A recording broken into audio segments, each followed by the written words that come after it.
Michael Symon may have put Cleveland chefs on the national map, but we locals know there are oven-hot cooks all over town.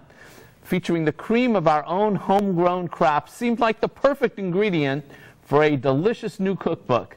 Maria Isabella did just that. She's the author of In the Kitchen with Cleveland's favorite chefs, and she's here to dish on the dishes these cooks create when the cameras are off camera.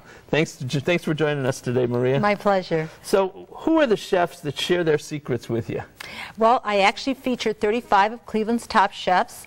I include restaurant chefs, including Michael Symon and Karen Small from the Flying Fig and Zach Brule from Parallax. Yep. I also include a caterer, Ben Biebenroth, who now owns Spice Kitchen and Bar, as well as the product development chef from Nestle and the executive chef of the Cleveland Clinic's Wellness Institute. Wow. So I try to get a wide spectrum of people included. I wanted to make sure I covered old and young and male and female and experienced and up and coming and from all areas of the city. Now, in your book, are we getting the restaurant recipes or the home on the range creations? They're definitely their home recipes. I presented the same challenge to each chef in the book, and that was basically, if you were to get a call at the last minute from some good friends who wanted to stop over and visit at the last minute, what would you prepare for them in 1 hour or less? And these are what they prepare in their own homes for their own guests, and I'm just so pleased to have their tips that they're sharing with us. One of the things I liked about the book, and I don't generally read cookbooks, I have to say, I just eat the food, is the stories that you have to tell. Can you share one with us, one that's in the book? Sure.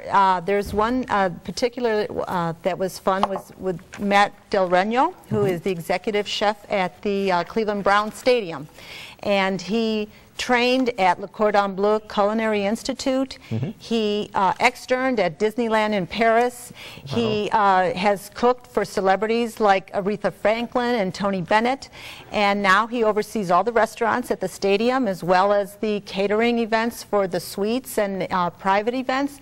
And with so much pressure and responsibility, he's still such a down-to-earth home guy, a real family guy. When we showed up at his home to do the photo shoot, there were toys in the driveway and his kids were playing, and he's out preparing a grill in the middle of winter to make the skewers for the restaurant, for the recipe that's in my book.